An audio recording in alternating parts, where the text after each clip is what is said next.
दोस्तों आज हम देखने जा रहे हैं फर्स्ट चैप्टर प्रबंधन की प्रकृति एवं महत्व।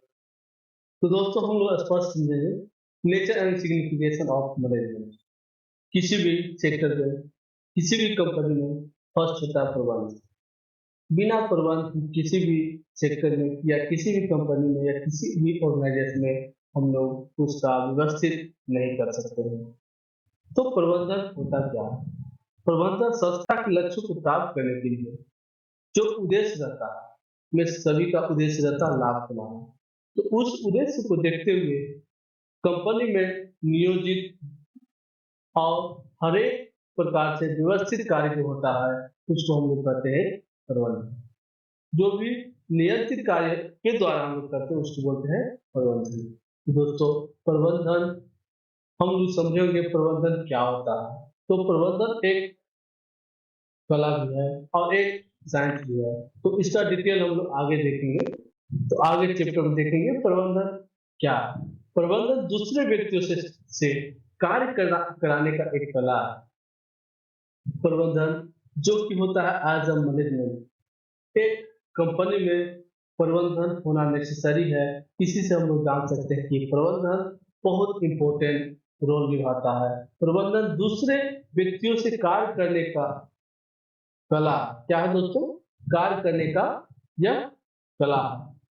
कला बोले तो किस सेंस से ये कला है? दोस्तों कंपनी में बहुत से व्यक्ति बैठते हैं।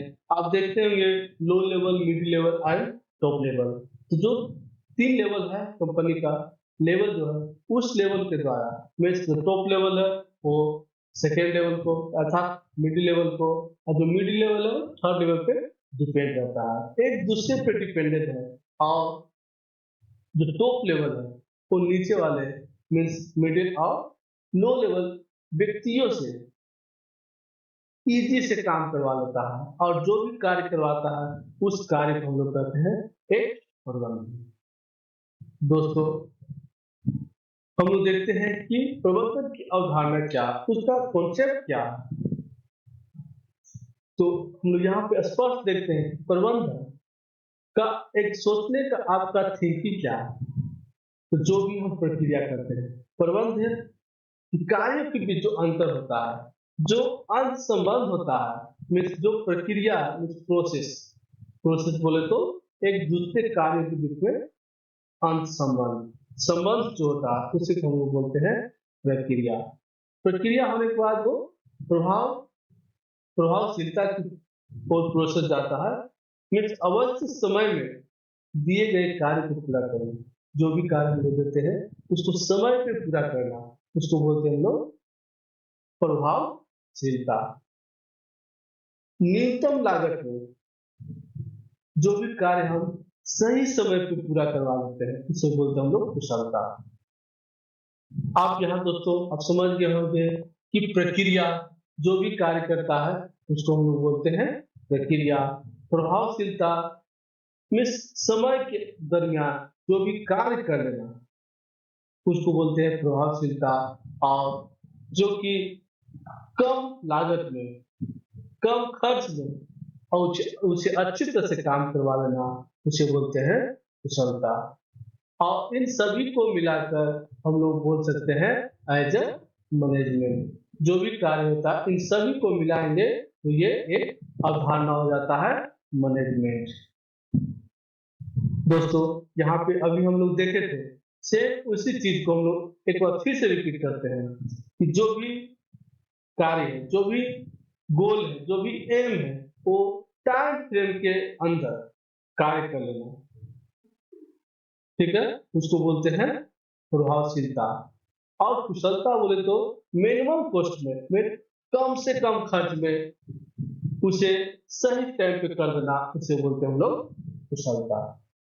कुशलता का एक दूसरा स्पष्ट हम लोग मीनिंग समझते हैं मीन्स कार्यशील व्यक्ति, जो भी हम एक्सपीरियंस होल्डर बोलते हैं।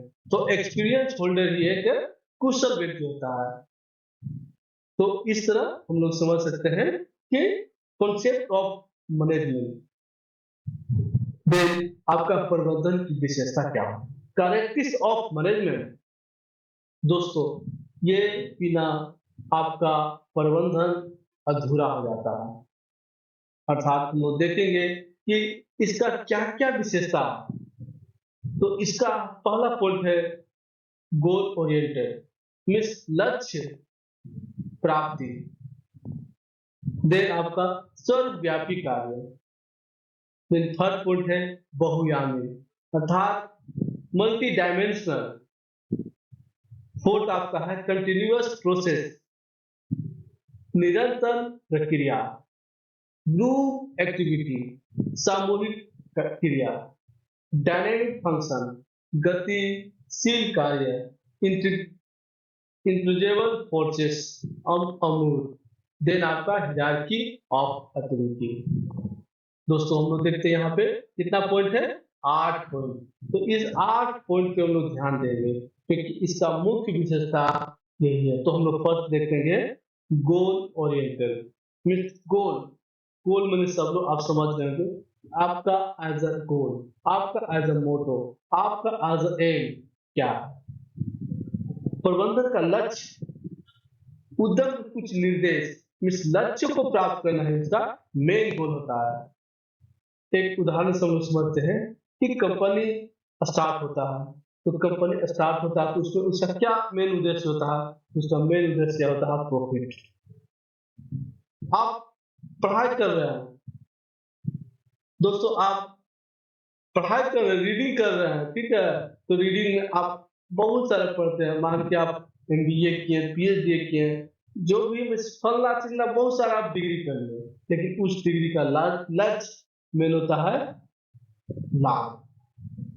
मीन्स आप व्यवहारिक होंगे, आप ह्यूमनिटी होंगे, सभी कुछ होंगे, लेकिन आपका मेन उद्देश्य होता है कि हम कितना से अधिक पैसा अर्न कर सके। तो उसका मेन उद्देश्य होता है आपका गोल ओरिएंटेड, मीन्स आपका एम। कब जिसे एग्जांपल आप देखते हैं कि आप पढ़ रहे हैं यूपीएससी की तैयारी, उसका मेन होता है अधिक से अधिक मुझे इज्जत सम्मान के साथ पैसा कमाना। Management and at achieving certain specified objective of the enterprises। ठीक है दोस्तों, दूसरा हम लोग देखते हैं सर्वव्यापी कार्य, जो कि प्रबंधन गतिविधियां विश्व में कहीं भी सभी प्रकार के गठनों में सार्वभौमिक रूप में से लागू होता है। मीन्स जो कार्य है वो यूनिवर्सल होता है, हर एक यूनिवर्सल एप्लीकेशन, मीन्स बोले तो हर एक एक्टिविटी में इसका एक महत्व होता है। इस कार्य के द्वारा हम लोग हर एक कार्य इजी वे से और आसान वे से हम लोग कर सकते हैं। इसमें बहुत सारा आप देखते होंगे, इसका अर्थ होता है क्या, सर्वव्यापी। प्रत्येक जगह महसूस किया जाता है कि हर किसी के द्वारा किया जाता है, जो भी कार्य होता है इसका सभी के द्वारा किया जाता है, सर्वव्यापी होता है। क्या होता है दोस्तों, सर्वव्यापी, सभी जगह यूनिवर्सल। प्रत्येक संस्था में, चाहे वो गैर संस्था हो, चाहे निजी हो, चाहे प्राइवेट हो, किसी भी सेक्टर में इसका सभी जगह यूज किया जाता है। फिर आपका दोस्तों बहुआयामी बोले तो इसका मल्टी डायमेंशन, लोगों के साथ मल्टीपर्पस में काम करना। तो इसका बहुआयामी, बहु मीन्स बोले तो अधिक आयामी, मीन्स आयाम के साथ आयामी। इसका मेन पॉइंट होता है धीरे जो उपकरण, उसको हम उपकरण भी बोल सकते हैं या गतिविधियां बोल सकते हैं। तो गतिविधियां बोल सकते हैं दोस्तों, यहाँ पे लिख दिए हम, ठीक है। तो गतिविधियां, या इसको हम लोग बोल सकते हैं इसका उपकरण। तो उपकरण क्या क्या है, वह मैनेजमेंट ऑफ वर्क, उसका कार्य, ठीक है। जैसे हम लोग देखते हैं मरीज के इलाज के लिए अस्पतालों की जरूरत है, तो किसके लिए, मरीज के कामों के लिए, ठीक है। स्कूल में शिक्षा प्राप्त करने के लिए प्रबंधन की जरूरत है, मीन्स उनका मैनेजमेंट ऑफ वर्क। अगर किसी भी कंपनी में या किसी भी अस्पताल में मैनेजमेंट नहीं रहेगा तो वहां का वर्क सही या प्रॉपर वे से नहीं चल सकता है। देन आपका मैनेजमेंट ऑफ पीपल मीन्स लोगों के साथ आपका मैनेजमेंट क्या है, आपका प्रबंध क्या है। तो हम लोग देखते हैं कि लोगों के साथ आपका मैनेजमेंट, आपका प्रबंध क्या है। जैसे हम लोग एक उदाहरण समझ सकते हैं कि अगर प्रबंध लोगों के माध्यम से अपना कार्य पूरा करता है, इससे बदले में यह कर्मचारियों की व्यक्तिगत जरूरतों को ख्याल रखता है। मीन्स जो भी आप यहाँ पे देख रहे हैं, एक सिंपल उदाहरण देख सकते हैं कि एक स्कूल का पॉइंट है, ठीक है, स्कूल। तो स्कूल में क्या मिलता है, सभी लोग जानते हैं कि स्कूल में हम शिक्षा प्राप्त करते हैं। तो शिक्षा किस लिए, तो हम लोग सब लोग जानते हैं कि प्रबंध मीन्स मैनेजमेंट को हम लोग एक बहुरूपी या बहुआयामी रूपी में उसको आगे कदम बढ़ाने के लिए, तो हम लोग मैनेजमेंट का लोगों के द्वारा, लोगों को हम क्या कर रहे हैं, हम एज अ टीचर, तो टीचर एज उसको सेवा कर रहे हैं, तो सेवा कर रहे हैं, लेकिन वहां पे मेरा मैनेजमेंट है कि हम बच्चों की देखभाल किस प्रकार कर रहे हैं। तो इसका हम लोग देख लिए दूसरा पॉइंट, मैनेजमेंट ऑफ पीपल, लोगों को मैनेज करना। देन आपका मैनेजमेंट ऑफ ऑपरेशन, संचालन करना। तो आप संचालन की बात करें तो इसमें क्या हो सकता है, आप दोस्तों ये पॉइंट आपके लिए छोड़ दिए, ठीक है, तो ये पॉइंट आप खुद बनाइए कि मैनेजमेंट ऑफ पीपल क्या होता है। तो अगर दोस्तों हम बता देते हैं एज मैनेजमेंट में क्या होता है, इसमें हम लोग उत्पाद जो खरीदते हैं, जो बिक्री करते हैं, उसकी गतिविधियां शामिल होता है। जैसे आप देख रहे हैं यहाँ पे एक कंपनी किस प्रकार फैक्ट्री में वर्क हो रहा है, तो वर्क हो रहा, इसमें क्या हो रहा, उत्पाद हो रहा, इसमें खरीद बिक्री होता है। अगर हम कुछ भी सामान बनाए, एग्जाम्पल हम अगर एक मोबाइल बनाते हैं, तो मोबाइल बनाने के बाद हम क्या करते हैं, उसे ऑपरेशन के रूप में मीन्स एज अ मैनेजमेंट के रूप में उसको हम लोग आगे को सेल करने के लिए तैयार करते हैं। और जो सेल होता है उसके बाद हम लोग क्या होता है, हम लोग एज अ प्रॉफिट मिलता है। ठीक है दोस्तों, तो हम लोग चलेंगे फोर्थ पॉइंट में, management is a continuous process. Management रुकता नहीं है दोस्तों, मैनेजमेंट हर समय कार्य करता है। अगर जिस दिन मैनेजमेंट आपका कंपनी में रुक गया, तो समझिए आपका अंत होना फिक्स। तो दोस्तों आप जो देख रहे हैं मैनेजमेंट क्या है, निरंतर प्रक्रिया करने वाला है, वो कभी रुकता नहीं है। किसी भी सेक्टर में देख सकते हैं मैनेजमेंट जिस दिन स्थिर हुआ, जैसे हम उदाहरण समझते हैं, अगर जिस दिन आपकी आत्मा, जिस दिन आपका हार्ट 2 मिनट के लिए, 1 मिनट के लिए भी बंद हो गया, दोस्तों आपका मृत्यु निश्चित है। तो उसी प्रकार मैनेजमेंट में कोई भी कार्य अगर बंद होता है, तो उसका अंत होना फिक्स हो जाता है। इसमें हम लोग क्या क्या होता है, इसमें जो भी होता है, ऑर्गेनाइजिंग होता है, आयोजन होता है, स्टाफिंग होता है, निर्देश होता है और नियंत्रण शामिल होता है। जो भी हम लोग प्रोसेस करते हैं मैनेजमेंट और फंक्शन में हम लोग देखेंगे आगे कि एज अ मैनेजमेंट का फंक्शन क्या है, इसका विशेषता क्या है, ठीक है, इसका फंक्शन हर एक चीज देखेंगे। तो हम लोग देखते हैं इसमें इन्वॉल्व होता है कंटिन्यू प्रोसेस किस आधार से होता है। तो हम लोग समझेंगे, पहला कंपनी हम लोग प्लानिंग करते हैं, दूसरा ऑर्गेनाइज करते हैं कि किस प्रकार हम लोग को ऑर्गेनाइज करना है, किस प्रकार हम लोग व्यवस्थित करना है। देन हम लोग स्टाफिंग करते हैं, रिक्रूटमेंट करते हैं, हम लोग उसको बहाली लेते हैं। अब बहाली लेने के बाद उसको हम लोग आदेश देते हैं कि भाई आपको ये करना है, आपको ये करना है, आपको ये करना है। देन आपको उससे हम लोग क्या करते हैं दोस्तों, नियंत्रण करते हैं, उस वजह से कंट्रोल करते हैं कि अगर वो गलत कार्य कर रहा तो उसको हम लोग क्या करते हैं, उसको समझाते हैं, बताते हैं और वो कार्य वो सही से करता है। ठीक है दोस्तों, देन आपका देखते हैं हम लोग management of group activity means सामूहिक कार्य। तो सामूहिक कार्य क्या होता है, आप उस सभी देखते हैं कि गांव में कैसा होता है, गांव में क्या होता है, एक जीविका दीदी चलती है, बहुत जगह आप देखते हैं जीविका दीदी, जीविका दीदी आप फेमस हो गया है। ठीक है दोस्तों, तो जीविका दीदी होता है क्या, वो गांव में लोगों को, लेडीज को, जेंट्स को एकजुट करने का काम करता है। वो दोनों ग्रुप एक्टिविटी करवाता है हर दिन। यहाँ पे हम लोग देखते हैं किसी संगठन के लक्ष्यों और उद्देश्य को किसी व्यक्ति के बजाय समूह द्वारा प्रभावी ढंग से प्राप्त किया जा सकता है।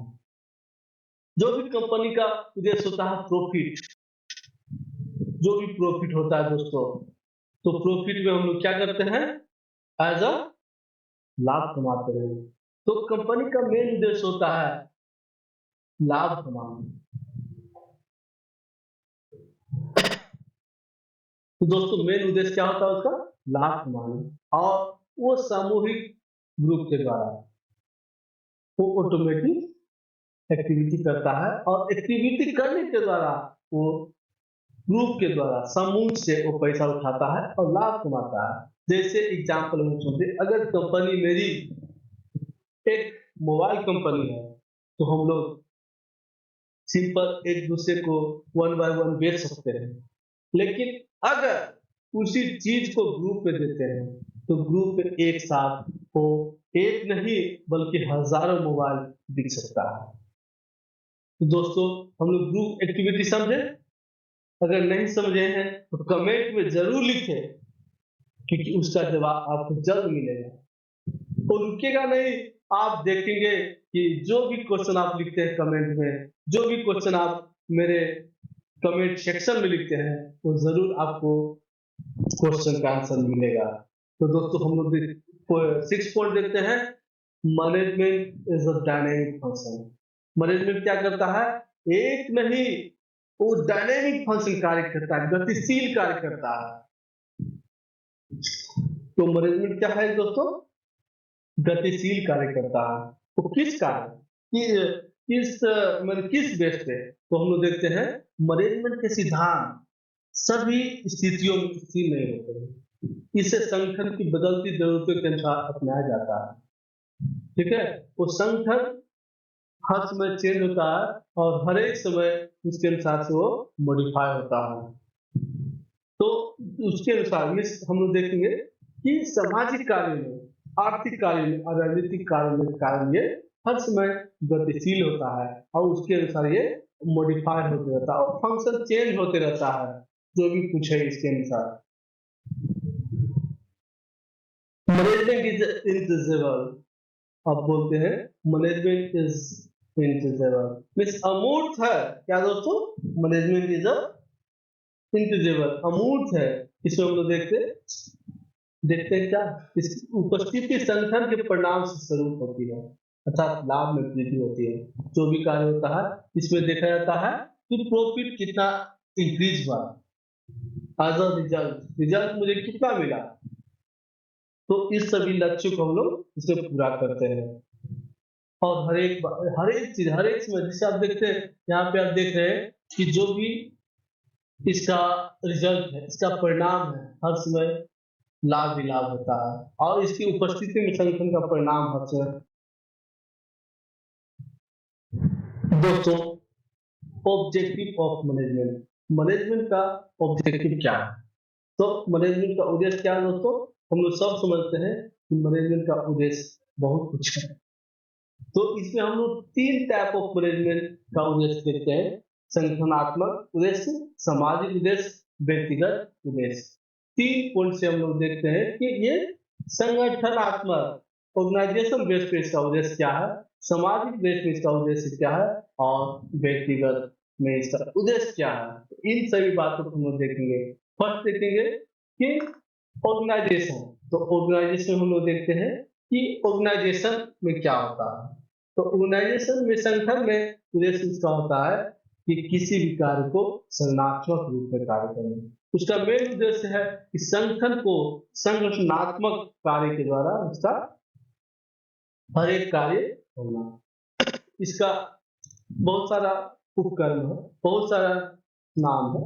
तो इसका अस्तित्व, लाभ, विकास, मीन्स उसका मेन ऑब्जेक्टिव क्या होता है, मेन ऑब्जेक्टिव है सर्वाइवल और इनफ।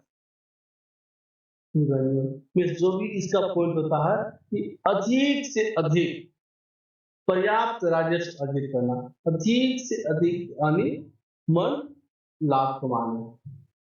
बिना third point of profit to cover cost and risk. लागत और जोखिम को कवर करने के लिए हर एक समय प्रॉफिट करना। जो भी इसका लागत है, जो भी इसका खर्च है, उसको छोड़कर प्रॉफिट करने का इसका मेन उद्देश्य होता है। और इसमें हर समय होता है ग्रोथ होता है। तो हम लोग दूसरा देखेंगे सोशल ऑब्जेक्टिव। तो अधिक लाभ के लिए अवांछित गतिविधियां नहीं की जानी चाहिए। क्यों? अब फर्स्ट, एक व्यवसाय को समाज की अपेक्षाओं को पूरा करने के लिए गतिविधियों का संचालन करना चाहिए। कर्मचारियों की स्कूल अपडेट प्रदान करना, रोजगार के अवसर प्रदान करना इत्यादि। दोस्तों, हम लोग देखते हैं कि समाज उद्देश्य में होता क्या है कि अगर कंपनी अगर चाहती है तो सामाजिक सोशल वर्क कर सकता है, सोशल कार्य कर सकता है। जैसे हम लोग एक उदाहरण देख लेते हैं जीविका दीदी। तो जीविका दीदी करते क्या, गांव समाज में लोन लोन देती है और बहुत सारा उसको सामान देकर कुछ उसको प्रोत्साहित करती है, उसको एक्टिविटी करवाती है। आप एक्टिविटी करवा के उसको प्रोत्साहित करके उसको बलवंत बनाती है। तो जीविका दीदी करते क्या है, हर समय आदमी को एक्टिवेट और उसको ग्रुप एक्टिविटी करवा के उसको आगे हासिल बढ़ाने का कार्य करती है। कर्मचारियों को स्कूल और क्रेज प्रदान करना। जो वहाँ पे कर्मचारी है, जो प्रबंधन में कर्मचारी है, उसको सोशल वर्क में उसकी क्या जरूरत है, उसके बच्चों के लिए क्या स्कूल की जरूरत है और किस टाइप का स्कूल की जरूरत है, उसको प्रदान करना और उसको रहने का व्यवस्था भी करवाना। दोस्तों, अगर बच्चे को रहने का हम सही व्यवस्था नहीं करवाएंगे तो क्या होगा, तो उसमें कर्मचारी का जो भी बच्चे हैं वो सही से पालन पोषण नहीं हो पाएंगे और कर्मचारी ना खुश रहेंगे। तो ना खुश रहेंगे तो ऑटोमेटिक कंपनी का कार्य नहीं करेंगे सही से, और कंपनी का जब कार्य नहीं होगा तो क्या होगा, कंपनी डूबने का चांस रहेगा। इसलिए सामाजिक उसका मेन उद्देश्य होता है कि समाज के देखते हुए, सोशल को देखते हुए किस प्रकार हम लोग कार्य करेंगे। देन आपका सामाजिक उद्देश्य में उसका कुछ कर्म, उसको हम लोग देखेंगे। पहला पर्यावरण एवं राष्ट्रीय उद्देश्य। उसका मेन उद्देश्य होता है पर्यावरण एवं राष्ट्रीय उद्देश्य होता है, बोले तो पर्यावरण देखते हुए उसको राष्ट्र में किस प्रकार विकास किया जा सकता है, और जो पर्यावरण को संरक्षित और सुरक्षित करने में मदद करते हैं। हर एक समय पर्यावरण जो देख रहे हैं आप, यहाँ पे पिक्चर देख रहे हैं दोस्तों, कि पिक्चर में पर्यावरण की सेवा करते हुए अपना प्रॉफिट कमाना है। हर समय दूसरा चाहते हैं कि वेलफेयर स्कीम। गांव समाज में हम लोग बहुत सारा कल्याणकारी योजना करते हैं, प्रधानमंत्री कल्याणकारी योजना, पोस्ट ऑफिस में और बहुत सारा अटल पेंशन योजना, बहुत सारा हम लोग जो अभी देख रहे हैं कि गांव समाज में ये योजना दिया जा रहा है। क्यों? क्योंकि वो सोशल वर्क किया जा रहा है, सोशल सेवा किया जा रहा है, और सेवा करने के थ्रू वो अपना कमाई कर रहा है। कस्टमर सेटिस्फेक्शन, हर समय देखते हैं कि कस्टमर सेटिस्फाइड है कि नहीं है। अगर कस्टमर जिस दिन सेटिस्फाइड होना नहीं होगा, उस दिन से मेरा कंपनी का ग्रोथ डाउन होता जाएगा, क्योंकि कंपनी का संख्या कम होता जाएगा। इसलिए हर समय हम लोग क्या चाहते हैं, कस्टमर को सेटिस्फेक्शन के लिए रिवार्ड देते हैं, अवार्ड देते हैं और बहुत सारा अन्य प्रकार के ऑफर हम लोग देते रहते हैं। फोर्थ पॉइंट है बेहतर ह्यूमन रिलेशन। फिर बेहतर मानवीय संबंध, जो भी संबंध है उसको संबंध को स्थापित करते हैं और हर समय दूसरे के साथ मिलजुल कर कार्य करते हैं और रिलेशन बनाते हैं। कंपनी में मुझे पैसा डेवलप करना है। फिर आपका हो गया पर्सनल ऑब्जेक्टिव। संगठन में सामाजिक स्थापित करने के लिए प्रबंध को व्यक्तिगत लक्ष्य को संगठनात्मक उद्देश्य के साथ मिलाना चाहिए। दोस्तों, हम लोग समझते हैं कि व्यक्तिगत में है क्या, बहुत सारा चीज। तो हम लोग व्यक्तिगत रूप में हम लोग डेवलप होने के लिए उसको क्या करते हैं, लोगों को समझाते हैं, बुझाते हैं और अपना प्रॉफिट के लिए उसको आगे करते हैं। तो इसमें हम लोग देखते हैं economic needs for reward and recognisation, higher level needs. व्यक्तिगत हम लोग देखते हैं कि व्यक्ति को क्या करते हैं, जो उनके इकोनॉमिक अवस्था है, आर्थिक अवस्था है, उसको सुधारने का कोशिश करते हैं। कर्मचारियों को क्या करते हैं हम लोग, बोनस देते हैं, बेहतर भत्ता देते हैं और बहुत कुछ लाभ भी शामिल होता है। बहुत सारा, जैसे दीपावली में ऑफर दे दिए उसको, दीपावली में हम बोनस दे दिए, तो इस प्रकार वो कंपनी का जो इकोनॉमिक नीड होता है, आर्थिक आवश्यकता है, उसको पूरा करते हुए अपना प्रॉफिट कमाते हैं। फिर आपका पुरस्कार मान्यता है, मान्यता की आवश्यकता है। पुरस्कार बोले तो रिवार्ड, इसे बेहतर प्रदर्शन स्वीकार किए जाने की मानव उम्मीद शामिल होती है। इसमें जब अगर ऐसा करते हैं तो व्यक्ति का लालच बढ़ जाता है, और बढ़ने से क्या होता है, कंपनी का हर एक व्यक्ति कंपनी का कार्य करने के लिए रेडी रहता है। देन आपका उच्च स्तरीय आवश्यकता,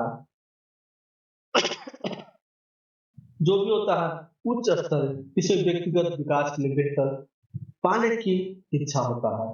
कर्मचारियों की संख्या उच्च पद पर प्रोन्नत करने की इच्छा रखते हैं। मीन्स अगर हम सही कार्य करेंगे तो सचमुच हम कंपनी का आगे मालिक बनेंगे। अर्थात हम लोग अगर एज अ शेयर मार्केट में कार्य करते हैं तो एज रिसेप्शनिस्ट है या सेल्समैन है, तो अगर अच्छा कार्य करेंगे तो क्या हम एज ए मैनेजर भी बन सकते हैं। तो इसलिए ये पर्सनल कार्य करते हुए भी अपना कार्य व्यक्तिगत उद्देश्य होते हुए भी मैनेजमेंट का उद्देश्य कंप्लीट होता है। दोस्तों, यहाँ पे अगर यहाँ तक समझने में आपको कोई भी परेशानियां हो, कोई भी दिक्कत हो, तो मुझे कमेंट सेक्शन पे जरूर बताएं, जिससे कि आपका आंसर कमेंट सेक्शन में मिल जाएगा। थैंक्स।